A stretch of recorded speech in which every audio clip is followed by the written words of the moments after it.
Well, welcome everyone to today's Jewish Democratic Council of America's, JDCA's Ohio chapter meeting. I'm Bobby Saferstein.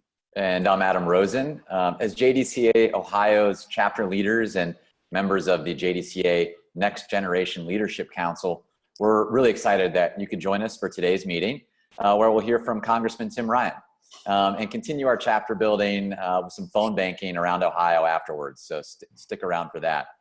So in the nearly 3 years since its founding, JDCA has established itself as a national voice of Jewish Democrats, advocating for Jewish and democratic values such as combating the rise of hatred, racism, bigotry, anti-Semitism, expanding access to affordable health care, ensuring that no one has to choose between their health and the right to vote, and supporting the U.S.-Israel relationship.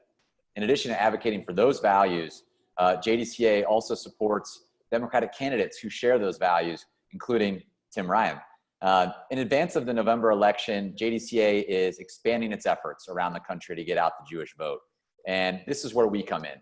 And so phone banking, text banking, our community mapping that we did last time, a personal narrative training that we're going to do in the next few weeks, all of that helps to mobilize Jewish voters across the state and across the country. This grassroots network of local Jewish leaders and volunteers has the power to impact at both the state and federal levels. So as you can see, Ohio is very much in play.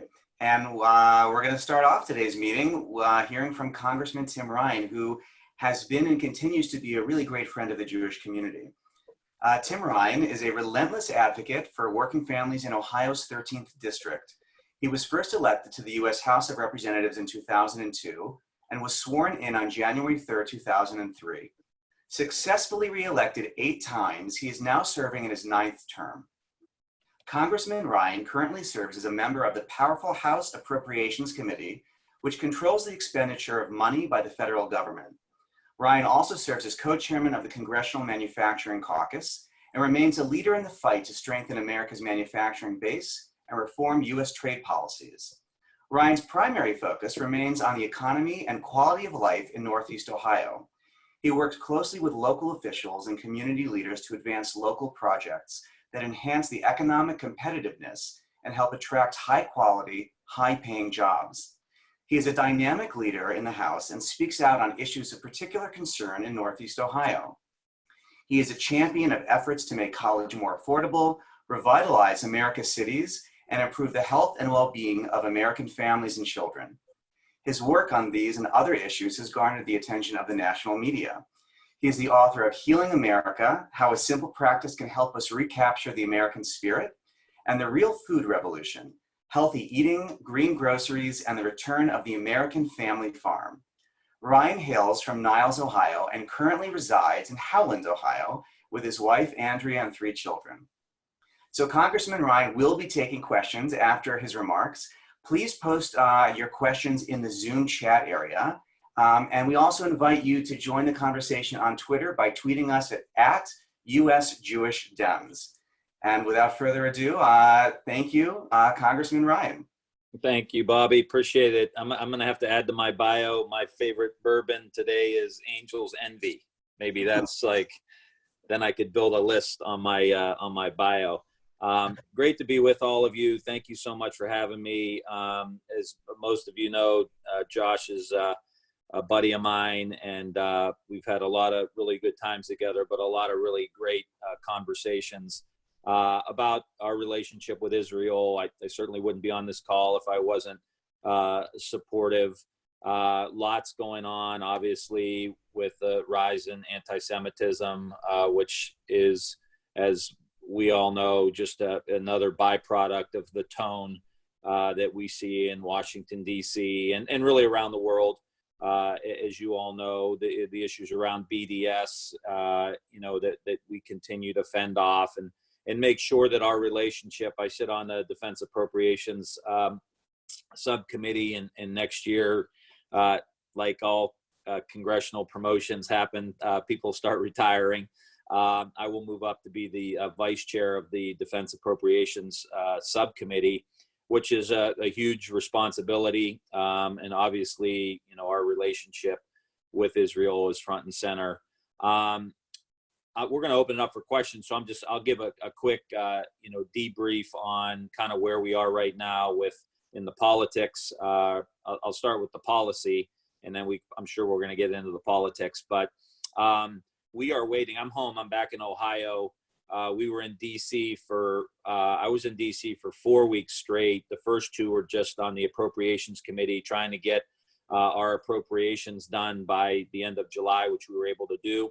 And then the last 2 weeks voting in large part for those bills, but also trying to get a negotiation finished with the Senate around the coronavirus package. So we sent, as most of you may know, a $3.5 trillion package to the Senate, very inclusive on extending unemployment to the end of the year, making sure that our state and local governments have about $915 billion. We're starting to see that money dry up rather dramatically in a lot of our state and local governments. Hazard pay for the frontline workers, extending the Medicaid program to make sure that people have coverage, really focusing in on the testing and contact tracing to try to really isolate things the best we can. And so a couple $100 billion for rent and mortgage relief. We're seeing huge strains now in Ohio. I think we've got about 20% of renters have already fallen behind in some way around their rent. So this is really starting. We know the issues around small business. I'm sure I'm like a lot of you all. You end up doing business out and about. You grew up with a lot of people who own restaurants and bars, and our friends are just getting crushed. So we're trying to make sure that some of the PPE can actually make it into some of those small businesses that aren't chains. And I'll just say this kind of lastly too, the education piece. We got the public health piece, but we want to make sure there's enough money getting down to these schools. We've seen really the veil get pulled back with the digital divide in the United States, and a lot of people just perceive it to be just rural areas, which obviously in Ohio, that is part of it. In most states, that's part of it, but it's also an urban area. I was on the phone a couple of weeks ago with some nonprofit groups in Akron. 30% of the students that go to Akron public schools do not have access to either a computer or broadband. And so, you're talking about competing in the 21st century. You're talking about growing industries of the future around artificial intelligence, additive manufacturing, cybersecurity, all of these things. We only have 330 million people, and to just have this happen and so many people be so far behind, so many families be so far behind, I think is a long-term detriment for us. And so we're trying to be helpful from the federal level, while the local stuff is all, every school district's different at this point as to how they're handling. But I think we need to make sure they have the money that they need and make sure they follow the CDC guidelines. That's not exactly what everybody in Washington, D.C. is saying, as you know. But I think it's really important for us to make sure that the kids are safe, and we do want to get them back to school. And is it this hybrid move or whatever, and just try to be patient along the way. So we'll get into more as we talk, and I'd rather you guys drive the conversation rather than me. So I'll leave it there, Josh, and kick it back to you for any questions. Congressman, thank you so much. A really great overview of where things stand right now and what's foremost on your mind. I really appreciate hearing that. So first, I just want to, I'm gonna start us off with some questions at the top, but I do want to remind folks on the call, if you have questions for Tim, please do put them in the chat on the side, and we'll get to as many questions as we can here. Congressman, the first thing that I wanted to ask you about was actually your presidential bid. I was so inspired by your bid, just speaking frankly. I know how well you were received when you went and spoke to voters in New Hampshire and in Iowa. And I know it's because, your message really resonated. The way you talked about bringing people in, speaking to those we might disagree with, talking to people both in rural areas and in cities and in suburbs. So I'm really just wondering, just to start us off, I'm sure a lot of people would be curious to hear. It must have been a really intense experience. What do you take away from that bid? What were the biggest things that you learned in running for president? And why do you think that your message resonated the way it did? Well, anytime I'm a believer sometimes if you feel something in your gut that you need to do, you got to get clear on it. But once you get clear on it, you got to do it. And I felt like that I had a pretty unique message. Obviously, it didn't work out quite the way I wanted it to. But talking about economics, talking about things that really unite us. I mean, we all stand, we could probably go through everybody on the call here. We all have, positions that we feel strongly about, maybe on women's rights or immigration or, some of these issues. And trust me, I've got a, great record on all of that. But I always felt like the thing that, sorry, I got two kids playing Fortnite upstairs. That was my trick on how to keep them quiet during the call. So, and two dogs waiting for the next package to get delivered so they can interrupt the call too. So, but I just feel like, there are so many people in this country that have been left behind in one capacity or another, just over the last 30 or 40 years. And part of it's supply side economics, and part of it's globalization, and part of it's automation, and part of it's in our hands, and some of it's out of our hands. But that, speaking to those people, and I think quite frankly, a lot of them ended up voting for Donald Trump because he lied to them. I mean, to be honest, he talked about bringing fairness to the tax code and rebuilding the country and bringing the jobs back.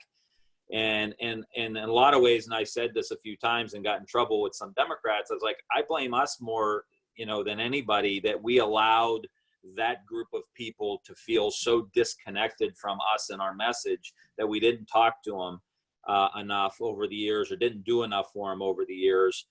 So I think that the little bit of traction that I did get was around working class people, that I met along the way. And I, campaigned in bars and restaurants and coffee shops and kind of went to the people. So the big lesson that I learned, I'll just share, I was in Iowa, rural Iowa, working class white towns in New Hampshire, working class Black communities in South Carolina, Latinos in Nevada. And that message of like, we are working our rear ends off and can't get ahead crosses, white, Black, brown, gay, straight. It's like, we got to speak to those working class people who just feel like they've left behind. And so the big uniting message was, we all got this, for the vast majority of the country has the same issues. They want security, they want a retirement, they want a good school for their kids, they want a safe neighborhood, and they want to feel like there's opportunity for them to take advantage of. That was what I took away more than anything else. That's great, and you clearly did speak to them and speak to the concerns of those voters. By the way, I wanted to tell you, mentioned campaigning in bars. It's been 4 roses for me lately in terms of my bourbon. Just going back to when I did the Bourbon Trail in Kentucky. Nice. I highly recommend.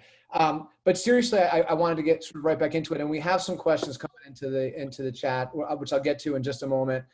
Feel free also to chat to me privately if you'd prefer a question for the congressman. Congressman, you were one of the first people, I think, in the field to endorse Joe Biden. I remember you did it really early, and you did it enthusiastically. So I'm wondering why, and I'm wondering if you could say a word about how you think Joe Biden speaks to those voters you were just speaking about. Yeah, I mean, I loved a lot of the candidates that I ran against, and enjoyed my time with them, and have just an enormous amount of respect for anybody who gets into that race and takes the heat.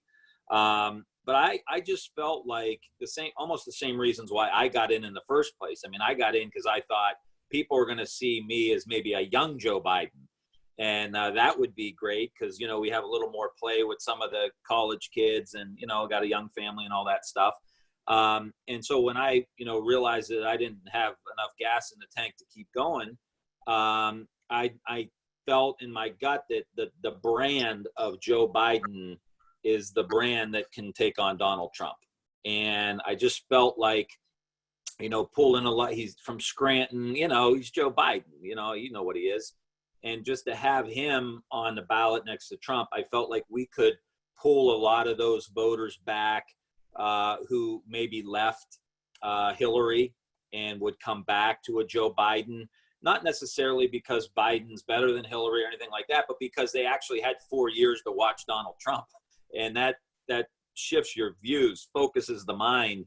And so I felt like Joe is the best person to be able to do that. And he has crossover appeal to a lot of Republicans, and you're starting to see that bear itself out in the polling around suburban America.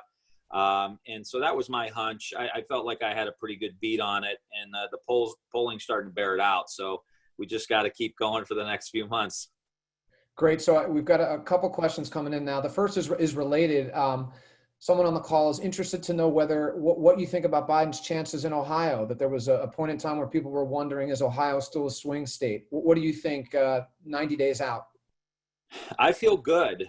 You know, I'm an Ohio born and bred, you know, politician, and I am an Ohio born and bred Cleveland Browns fan. So I inherently have optimism in my daily life. And so I really do feel good about it in the sense that you're seeing I thought this was how it go. You're seeing the polling move. Trump's gotten even worse and more obnoxious and more irresponsible as we go through this. And Joe's just like a very comfortable person that they trust. They know his story. They know what kind of guy he is. There was just a commercial they did yesterday of him driving. I can't remember what the old car was, if any of you have seen it, but it's him driving. I guess it's his car, and it's a convertible, whatever, 1960 Chevy. I don't even know what it was, but it was so Joe Biden. You know, it was just like he's talking about how cool this car is, and he was driving it around, and how his dad used to drive a car. It was just like, straight out of central casting of like, how do you win in the Midwest? You just be a normal person. And I feel like that's sticking. We did a poll in my district. Trump's negatives were like 54% in my district, which is up, I think, a few points. And so trending in the right direction. So if we have, you know, hold the line in districts like mine, which are, you know, not easy, and we see 2 congressional seats, just to give you an idea, one in northern Columbus, one in northern or suburban Cincinnati. Both of those Republican members of Congress, their race has moved 1 beat towards the Democrats.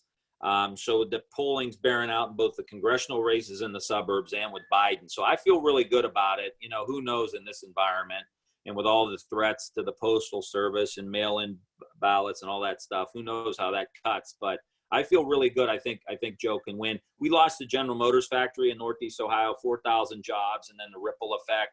And he was saying, don't sell your house. We're going to bring all these jobs back. So that's going to continue to penetrate. So I'm excited. I think we've got a good shot in Ohio. Terrific. That's just really great to hear, and I hope inspiring to everyone on this call. We have someone on the call who works at Verizon in Northern Ohio, and would love to hear more about the nonprofits you were talking to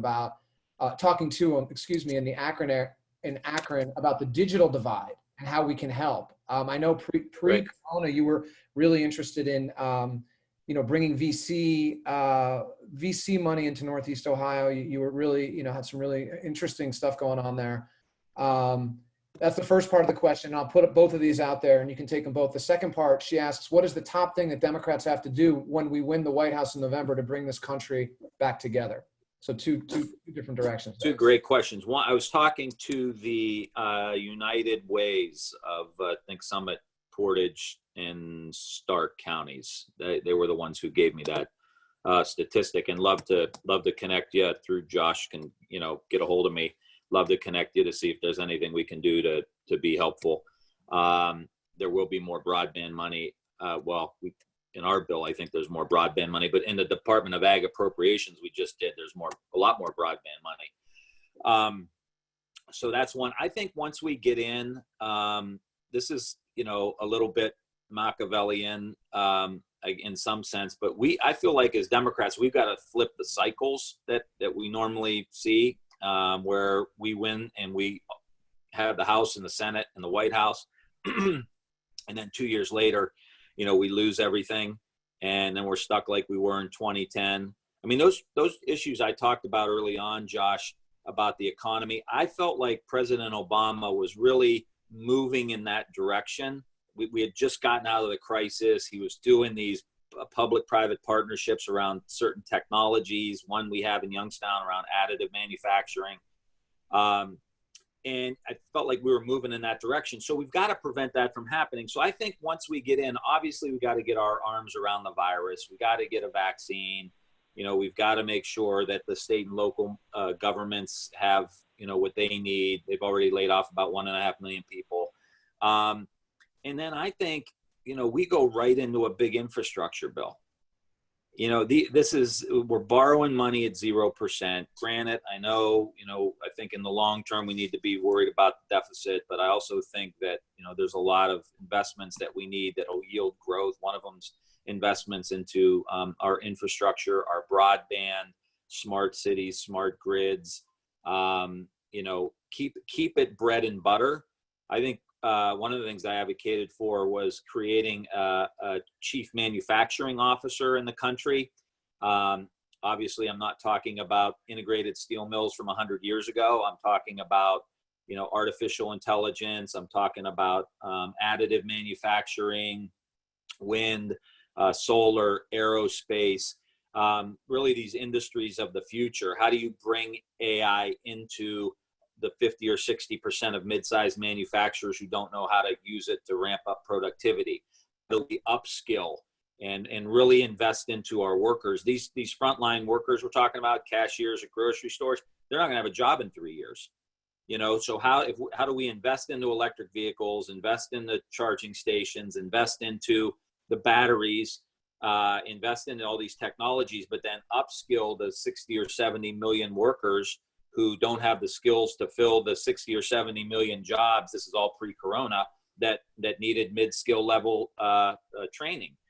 That's bread and butter stuff. Like, I don't think we need to get into, super polarizing stuff. I think we've got to do background checks around guns, and we're going to have to, I hope we can do immigration reform. But I think the thrust of what we do, if we do an infrastructure bill, and because we heal the public health problem with the virus, which will lead to a natural business bounce, you put those two together and people start feeling good, we may be able to lock down, the House and the Senate in the midterms. So I think, you never want to let politics outdo policy, but I think they're coming together here perfectly. And if we play our cards right, we can really get the economy back up and running again, and Joe Biden can get credit for it in the House and the Senate. And then we've got some credibility because the old Roosevelt thing, he took care of me, he cared about me, and he made a difference, and my community looks different. I mean, not to get on a complete rant, but I've thought about this. We need to quadruple the community development block grant program, which goes to local communities for sidewalks and, just reinvesting back in our communities. We need to, quadruple the manufacturing extension program so we can help businesses adapt to 21st century technology. We need to invest in the hardest hit funds, which clean up communities, dilapidated homes, businesses. You want people in a year and a half to go, damn, something's happening in my community. It looks cleaner. There's new things going on. People are working. It's starting to look different. And that's the feeling we've got to have. And I've expressed this to the Biden folks, and they seem pretty excited about it too. So it could be great. Congressman, this is fantastic. I could do this all day. We have time for one more question here, and there's so many that are coming in. So I'm just gonna combine a few, and you can take it in whatever direction you want to go. Okay. with this last question. We have someone interested to know sort of how did things change in the House since 18 when Democrats took control? That's obviously a big question, but an important one. There's someone else, you mentioned immigration. Someone else is wondering what to expect with DACA if we win and take control. And then finally, there are some questions here about whether Biden might just be a one-term president, and if so, what are your thoughts on his VP selection right now, and how that will be viewed by the public? So obviously, there's a lot there, but Yeah. you take that in whatever direction you like. Okay. I think the Biden VP pick, I think that's one of the considerations. Is the pick going to be interested in running for president? And my hunch is that they're leaning towards no, because they just don't want to deal with that. I mean, there's a lot to deal with, and especially if he's going to be a one-term president, you're going to pick somebody to be VP, they're going to be a political animal more than likely. And so that may affect his choice as to who he picks, someone he thinks that maybe wouldn't be interested, which I think would be, a pretty smart move. What was your first question? I forget. Sorry, it was about sort of how things have changed. It's changed in the House. Yeah. The House. Yeah. Yeah, I mean, it's a big difference. I'll tell you, I'm a chair of a small committee on appropriations, and you're in charge. You drive the agenda in the House, and it doesn't suck. I mean, it's pretty cool. And, it's all internal battles and fights and everything, and we're going further left, further right, all that, but you're still producing a product. Now it's frustrating because it doesn't go anywhere in the Senate, but you look, we've done background checks. We've done things around, the DACA, but basically bread and butter stuff. We did a big transportation bill. So, we're doing our appropriations work and making investments into health and wellness and social and emotional learning and regenerative agriculture and like really cutting edge stuff around a lot of technologies, even in the defense bill. And so moving more towards that old school approach we had in the country where we invested in basic research, and because private companies obviously don't do a lot of that. And we've got to pick up the mantle, because when we did that, we had a really strong middle class. We led the world around the inventions, starting with the radar and on to the internet and, a lot of other technology. So, that's what we were able to do. It gets stuck in the Senate, but we are able to, I think, make the contrast. And you're really seeing it right now, I think, with the Republicans with the Corona bill. I mean, they're not even talking about state and local governments. They're not even talking about, hazard pay or rent and mortgage relief. I got a buddy just texted me. He's got 17 eviction. He's got a bunch of homes in Warren, Ohio, working class town. He's got 17 eviction hearings he has to go to. And he's heartbroken because he loves these people, but bank's calling him. I mean, he's stuck in the middle. So anyway, being able to help with things like that is really important, and hopefully set the table for Biden and the campaign moving forward. So, Congressman, I know that's why you got into this business in the first place at the end of the day. And I just want to thank you. JDCA thanks you. It's great to see you. Thank you. I look forward to that time we can get together in person and have that bourbon. And we all wish you luck in your congressional race, because, obviously that's you got to win, and we've got to put you back in Congress for all this to happen. So yeah, well, I appreciate your help, Josh. Thank you. Yeah, I do have a little bit of a race on my hands. Like, Trump came out for my opponent a couple of weeks ago, tweeted about her, and he won 3 of my 5 counties. So I got to be careful. And evidently he was in Cleveland today, and he didn't have anything nice to say about me again up there. So I don't know, I don't know what I did to him, but. well, we it's a good reminder. We've been talking about the state, but your district is critically important. So I hope everyone. Thank you. Thanks for all your help. Thanks for the endorsement. You guys are wonderful. And yeah, I'd love to do this in person at some point, or do it again like this if we have to. Fantastic. Thank you, Congressman. All right. And, thanks, Josh. Thanks, everybody.